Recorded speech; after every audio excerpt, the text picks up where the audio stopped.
सैन्य आणि प्रभू रामचंद्र येऊ लागल्यात.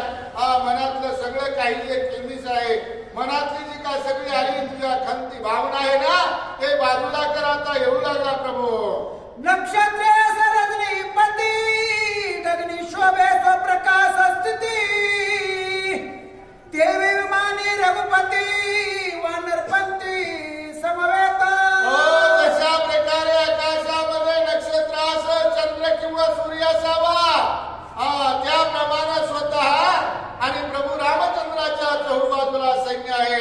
प्रभू रामचंद्र विमानामध्ये आहेत अरुण झालेले आणि बाजूला सगळं सैन्य येऊ लागले. बघ तिकडं अयोध्येच्या रामवनी वानरी टाकल्या शेलानी द्रुमा सडती सत्रानी फळ भक्षणी आनंदा. मनाच्या ठिकाणी आजी आनंदी आनंदू रे. सबाया अभ्यंतरी गंगा चहूकडे जिकडे तिकडे चोहीकडे आज आनंदी आनंदकडे अशी अवस्था झाली आहे. अयोध्येच्या सगळ्या बाजूने वानर मंडळी आलेली आहे, फळं खाऊ लागले आहेत आणि मनाच्या ठिकाणी महाराज अतिशय वानरांचा आनंद आहे.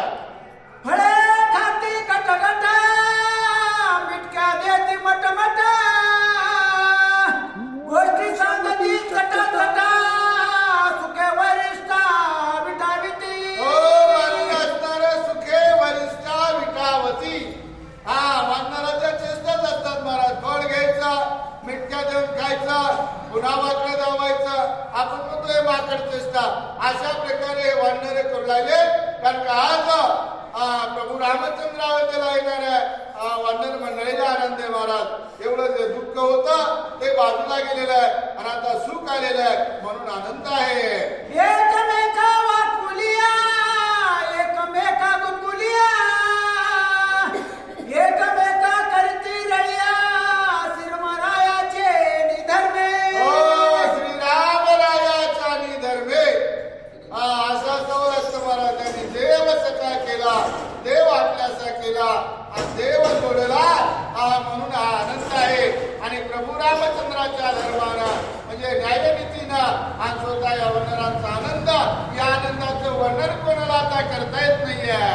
वाळी मारला बाणेवरी राजचिन्हे सुग्रीवाशिरी शिळा तारुण्या सागरी वानर परपारी उतरविले. या रामानं काय केलं? रामाचा अवतारच याच्यासाठी महाराज. कारण का जो कसणारा शरण आला त्याला तारायचा आणि जे दुर्जन जे वाईट त्यांचा निपात करायचा. म्हणून जो वाली होता या वालीचा ज्या बाणाने निपात केला आणि राजा सुग्रीवाच्या डोक्यावर मुकुट बसवला राज्याचा. अशा प्रकारे रावणाला मारलं, विभीषणाला राज्य जर केला. असं करणारा देवादिदेव प्रभू रामचंद्र आहे.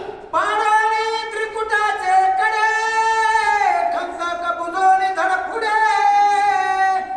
लंका दुर्गी चौकडे सैरामाकडे गरजती. मारून असणाऱ्याचा या लंकेच्या बाजूला पूर्ण दुर्गाचे हुडे होते ते सगळे खाली पाडले आणि खंदक जे होते ते बुजून टाकले. असा तो असणारा वानर आहेत महाराज. त्याला वानर म्हणताच येत नाही.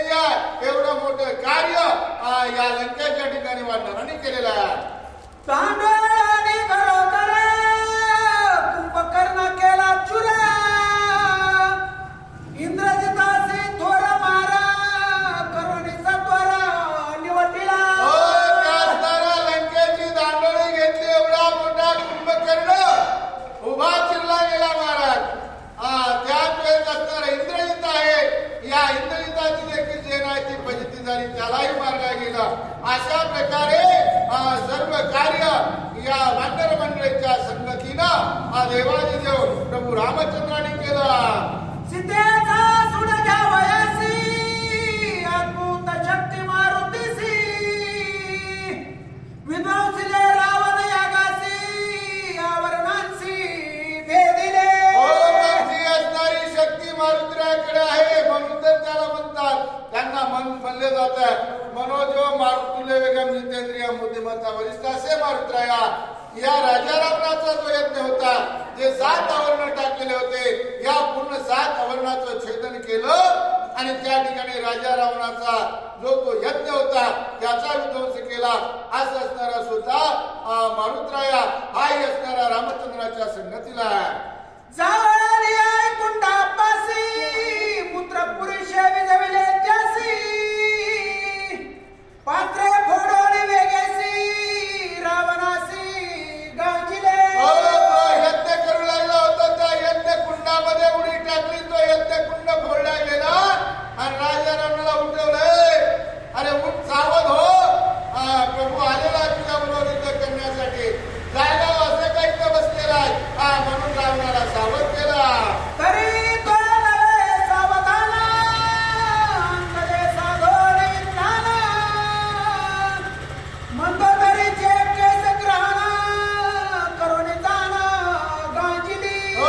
कारण का तरी देखील ज्याच्या मनामध्ये जे असतं आणि ते त्याला करायचं असलं त्याला किती सांगा महाराज.